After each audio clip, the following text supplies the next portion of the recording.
Estamos de vuelta aquí en Vía Pública y nos vamos a girar de tema, pero siempre en el contexto del cual estamos hablando, que es inevitable, como bien necesario.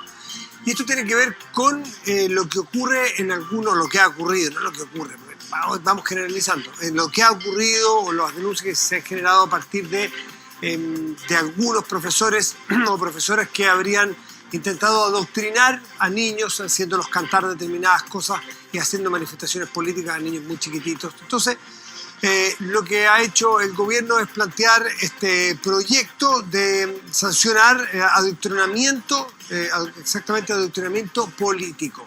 Y se ha generado naturalmente una polémica al respecto, entonces hemos invitado a personas que entienden más de este tema a ver cómo se puede entender mejor de qué se trata y cómo ver estos temas en una sala de clase cuando ocurren. Nos acompaña Alejandra Arratia, que es directora ejecutiva de Educación 2020. Alejandra, gracias por estar aquí. Muy buenas noches. Hola, Matías, buenas noches. Y también nos acompaña Mauricio Bravo, que es investigador del Centro de Políticas Públicas de la Facultad de Gobierno de la Universidad del Desarrollo. Mauricio, gracias por estar aquí. Hola, buenas noches. Estamos frente a un adoctrinamiento, no generalizado, pero en los casos de esos videos que llegan, ¿da para hablar de un adoctrinamiento de niños, Alejandra? A ver, la verdad es que lo que tenemos es una pieza de evidencia bien pequeñita. Sí. Yo creo que sin duda hay que investigar.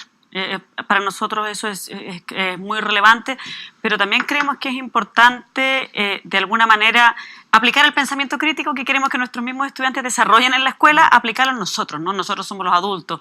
Y es importante, por cierto, hay que investigar qué es lo que está pasando, porque efectivamente en Chile hay una definición bien clara que viene desde la Constitución, que es que nosotros tenemos que tener una educación que que esté libre de adoctrinamiento político. Ahora, creo que es importante acotar la conversación porque Chile tiene institucionalidad para hacerse cargo de esto. Entonces, la verdad es que un proyecto de ley como este, nosotros creemos que no es necesario para poder abordar el problema si es que lo hubiera. Es importante que se investigue. Pero tenemos una superintendencia, Chile tiene una definición como de un sistema de aseguramiento de la calidad en que el rol de la superintendencia es ese. Entonces, creemos que pensar que se necesita una ley, la verdad, no creemos que sea necesario. Mauricio, ¿qué piensas tú? Mira, el adoctrinamiento político en verdad se entiende, ¿cierto?, como todas aquellas herramientas o actividades que se usan para adherir personas a una determinada causa política o a un partido político. Si bien es cierto que hay que investigar y hay que ver cada uno de los casos de las denuncias que se han presentado, hay bastantes indicios de que sí hubo adoctrinamiento político. O sea, hay alumnos, pequeños estudiantes que están levantando consignas políticas, están marchando, ¿cierto?, y no tienen desarrollado un pensamiento crítico que les permita tomar la decisión de hacer eso de forma independiente. Entonces, hay bastantes señales de que hubo adoctrinamiento político y habrá que seguir investigando y viendo si que efectivamente a qué nivel llegó esto, digamos. Lo que pasa es que... termina la idea de ti. Ahora, claro, dado esto, ¿cierto?, uno se podría preguntar si es que un proyecto de ley es la herramienta necesaria, ¿cierto?, para evitar o prohibir que esto ocurra. Y ahí, bueno, efectivamente hay una institucionalidad como la superintendencia, ¿cierto?, o la Defensoría de la Niñez, ¿cierto?, que tiene las atribuciones para hacerlo. Pero ahí también uno tiene que preguntarse si es que estas instituciones lo están haciendo o no, porque tal vez si lo hubiesen hecho, tal vez nos hemos tenido que recurrir a un instrumento como este o a otro similar, digamos. Entonces también hay que un poco cuestionar eso y debatir sobre cuál ha sido el rol de las instituciones que tienen que defender los derechos de los niños. Es que hay una cosa que me parece importante respecto a lo que plantea Mauricio y respecto a lo que ha salido en los videos que hemos visto, ¿no? Que es que también creo que es muy necesario hacer la distinción entre como grupos de edad, porque claro, niños de jardín infantil, por cierto, uno ve esos videos y uno dice, aquí está pasando algo muy extraño, ¿no? Falta información. Yo soy súper resistente a dar un juicio sin más antecedentes. Pero ciertamente niños de jardín infantil es un contexto muy distinto que jóvenes de educación básica y media, básica te diría segundo ciclo básico, donde, por cierto, ellos tienen un involucramiento y lo que nosotros hemos visto, nosotros trabajamos en muchos establecimientos educacionales a lo largo del país, es que los jóvenes también están buscando tener un espacio para conversar. Y en ese espacio para conversar creemos que es muy importante como abrir a esa conversación que implica analizar... como valorar un espacio de diálogo y de análisis de cuál es el país que queremos construir. Lo que a nosotros desde Educación 2020 nos gustaría y quisiéramos, de hecho, creemos que la discusión de este tema puntual es algo que el país tiene institucionalidad para abordar, pero lo que nos gustaría es dar un paso más allá e ir a la conversación más de fondo. Bueno, ¿cómo la educación se hace cargo de alguna manera de la demanda por un país distinto que estamos viendo? Sí. En Chile tenemos 2 países en educación, 2 o 3. Entonces, pero Alejandra, un segundo. Son muy chiquititas las muestras, pero tomando eso como universo, no generalizando. Los videos que hemos visto, por ejemplo, imágenes de niños cantando la famosa canción El Pueblo Unido, que es una consigna política, ¿parece razonable que un profesor o profesora enseñe siquiera esa canción con el sesgo que tiene o con la carga que tiene? Sí, claro, sí. Yo entiendo totalmente la pregunta, pero es que por eso creo que es importante... Pero en ese caso, si fuese un hijo nuestro, fuéramos apoderados de un mismo curso, ¿qué dirías No, tú? claro, lo que pasa es que si se la están enseñando solamente esa y se la están enseñando para decir, no, ustedes tienen que transmitir todos obligatoriamente esto, uno dice, no, algo está mal aquí. Pero voy a poner un ejemplo para tratar de salir. Si uno dijera, a los niños les están contando que afuera hay una diversidad de actores que están expresando posiciones distintas. Y están expresando posiciones distintas a través de distintas canciones, como por ejemplo esta, por ejemplo esta otra, claro, por perfecto. ejemplo esta otra. Sí, Uno podría decir, bueno, están haciendo una conversación desde el contexto social con una reflexión en la escuela, y eso no lo sabemos. ¿Me entiendes? Ya. Por eso yo creo que es puede importante. ser sacado de contexto. Obvio, pues eso son 10 segundos, 15 segundos. Sí. Por eso yo digo que es importante investigar, porque puede que nos falte como análisis de en qué contexto se dio eso. Mauricio, ¿a ti qué te parece si fueras apoderado tú de un colegio donde un hijo o hija tuya le sucede esto? Claro, sí, es cierto que la escuela es una institución, cierto, que también está llamada a la reflexión y al debate social, sobre todo en el contexto que estamos viviendo en Chile. Y eso no, la escuela no puede ni debe restarse de aquello. Pero ahí tanto el cuerpo directivo como los profesores lo que tienen que hacer es fomentar el pensamiento crítico de los estudiantes. ¿Cómo se hace eso? ¿Cierto? Uno cuestionando la fuente, por ejemplo. O sea, si esto me están diciendo que esto es así, bueno, veamos cuál es la fuente y qué otras fuentes dicen lo mismo. O sea, que el alumno tenga esa capacidad, ¿cierto? Que tenga la capacidad también de conocer los contextos, como bien decías tú, ¿cierto? ¿Por qué está sucediendo este estallido social? ¿Cierto? ¿Cuál es el contexto económico, político, social? Y el alumno debe entender que las cosas suceden bajo un contexto.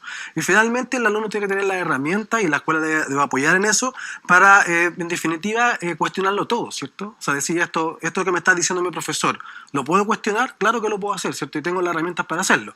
Ahora, un niño pequeño de 4 años no tiene, o de 5, de 6 o de 7, no tiene la capacidad aún desarrollada para elaborar estos tres pasos del pensamiento crítico.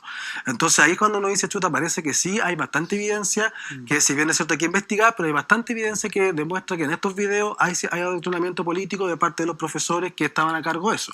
Son casos aislados, digamos, algunos colegios, pero hay bastantes señales que hablan sobre eso. Si pasamos de ese ejemplo que es chiquitito y no tenemos capacidad de contextualizarlo, de la canción de estos de parvularios. Claro, son. Sí. Pero nos pasamos a otro caso donde vemos que directamente hay consignas ofensivas contra una autoridad, contra una persona, pero además que es autoridad, le suma. En el caso del presidente, sí, donde claro. lo tratan de determinada manera.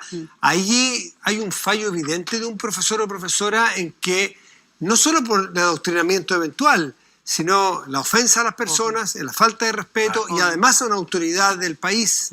¿Cómo se ve eso? O sea, de todas maneras ahí hay no es lo que le queremos enseñar a nuestros niños, pero ojo, porque aquí no hay que olvidar que Chile tiene institucionalidad nuevamente para eso, y está definido en la Constitución, y luego está definido, no tan solo es tan fuerte esa definición y es tan importante que la institucionalidad la deja ni siquiera en el Ministerio de Educación, sino que las definiciones respecto a qué es lo que se enseña en la escuela, respecto al currículum, la legislación la deja en el Consejo Nacional de Educación, que es un agente externo, de modo de evitar, por ejemplo, que pasen todo este tipo de cosas. O sea, los valores del respeto, los valores de la valoración de la dignidad humana, del respeto a la igualdad de todas las personas. En este caso es aún más grave, por cierto, porque es una autoridad pública, ¿no? Pero eso nunca puede pasar en la escuela, nunca, ojo. Entonces también es importante, por eso a uno le produce cierta desazón que se lleve la conversación a un proyecto de ley, cuando son cosas que ahora nosotros en el país ya hemos tomado una definición. Lo que quiero decir es que ya hay una definición respecto a que la formación que como país queremos darle a nuestros estudiantes es otra.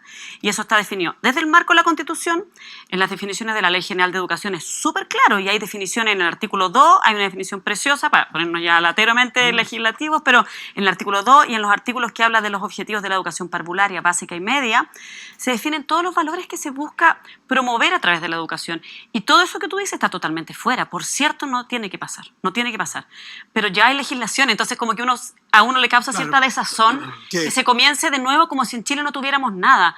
Por eso nosotros de Educación 2020, por ejemplo, siempre estamos reclamando que tiene que haber políticas de Estado en educación, que no podemos empezar como si no hubiera nada antes, ahora, ¿me entiendes? Fundar. Sí, y uno dice, bueno, ¿qué hay detrás entonces de hacerlo así, ¿me entiendes? Mauricio, sobre estos carteles que han aparecido alusivos a la figura del presidente de la República, por ejemplo, en una sala de clases. No, claramente hay una crisis también al interior de la escuela, digamos, respecto a la autoridad, respecto de, digamos, de este adoctrinamiento político, y que las escuelas tienen que buscar los mecanismos, las comunidades escolares tienen que aprovechar esta oportunidad de lo que está ocurriendo en Chile, más este debate que se ha originado a propósito del proyecto. Las comunidades educativas tienen que aprovechar la oportunidad de reflexionar sobre aquello, digamos, cuánto yo como escuela estoy aportando, ¿cierto? En qué camino, de qué manera no me salgo de lo legal, ¿cierto? De lo que se está esperando de la escuela, y de qué manera también no atento contra el derecho del padre a escoger un determinado proyecto educativo. Pero qué bueno tocaste el padre, porque mi siguiente pregunta es, ¿qué difícil es pedirle a un profesor que le enseñe respeto a una autoridad, por ejemplo? Cuando vemos que en muchas casas, muchas personas que nosotros conocemos, se habla del presidente de una determinada manera, de la expresidenta de una determinada manera, con una falta de respeto enorme. Entonces, niños que ven que sus padres, que tienen una determinada posición política, el adversario es un tal por cual. El presidente es un tal por cual, la expresidenta una no sé qué. ¿Qué ve un niño? Entonces, ¿le vamos a ir a pedir milagros a los profesores? Que le enseñen respeto si en las casas descalificamos a las autoridades. No, claro que no. No podemos responsabilizar a la escuela de todo lo que ocurre. Pero efectivamente en estos casos hay señales, digamos, de que hay bastante intencionalidad de parte del profesor, al menos, no sé si de la escuela, pero al menos el profesor que estaba en la sala de clase estaba promoviendo este tipo de acciones. Pero esa es una reflexión súper interesante, lo que plantea Mauricio y lo que planteas tú también, Matías, respecto a cuál es el rol de la escuela aquí. Porque también las señales que tenemos desde varios lados es que tenemos un contexto social muy violento a través de muchas vías. Y un niño, siempre pongo dos ejemplos que quizás son los que más me duelen, por eso los pongo siempre, que es que en cuarto básico el 50% de los niños creen que ellos no pueden aprender. Y un niño que crece con la sensación de que no puede aprender, es un niño que tiene la autoestima, para empezar, afectada negativamente. Y eso hace que tú te desarrolles de un modo en que se están vulnerando tus derechos. En octavo básico, uno de cada tres niños, no es nada, uno de nosotros tres, piensa que la violencia es la forma de resolver los conflictos. Entonces, niños que están creciendo en un contexto donde, por ejemplo, lo que prima es la competencia, donde escuchan de parte de los adultos, que nosotros digamos, hay niños que merecen más y hay niños que merecen menos. No todos los niños valen igual. Pucha, de alguna manera nos tenemos que cuestionar nosotros como sociedad y como escuela. Yo comparto que el rol de la escuela aquí es cuestionar cómo nosotros ayudamos a formar otra sociedad desde la experiencia formativa en la escuela. Y esa es la conversación de fondo que nos encantaría que pudiéramos tener desde la educación. Y por último, hubo un caso, puede ser aislado y puede ser uno, pero ya que exista es bien preocupante. Niños levantando pancarta o haciendo alusión a proyectos de ley, es decir, de la política que se está discutiendo hoy día, como no a la sala cuna universal, por ejemplo, que es una posición que puede legítimamente tener en el foro interno un profesor o una profesora, pero sumar, a mí me parece que es bastante abusivo, a los niños a mi propia causa, es grave, o estoy equivocado, Alejandra. Mira, yo creo que efectivamente es grave, ¿cierto? No podemos permitir que esto ocurra, y si bien hay una institucionalidad que tiene que preocuparse de prevenir o al menos controlar este tipo de acciones, parece que no lo ha sido suficientemente activo, al menos en el último tiempo.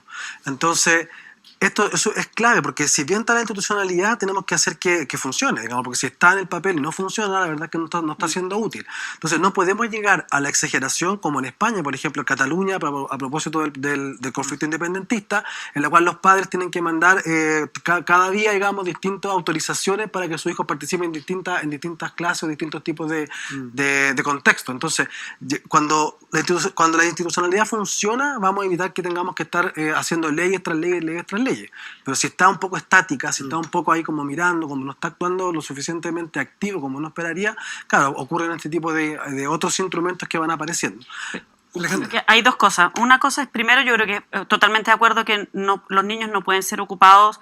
Aquí lo que es fundamental es cuidar los derechos de los niños, es respetar los derechos de los niños. Y los niños no pueden ser ocupados para ninguna instrumentalización de ese tipo, ninguna. Pero creo que aquí hay dos asuntos que es importante como rescatar. Primero, que para que la institucionalidad funcione, yo creo que lo más importante finalmente, Chile es un país que tiene una tendencia a las leyes altísima. Y tenemos muchas leyes para cosas puntuales en que atacamos el síntoma a través de una ley.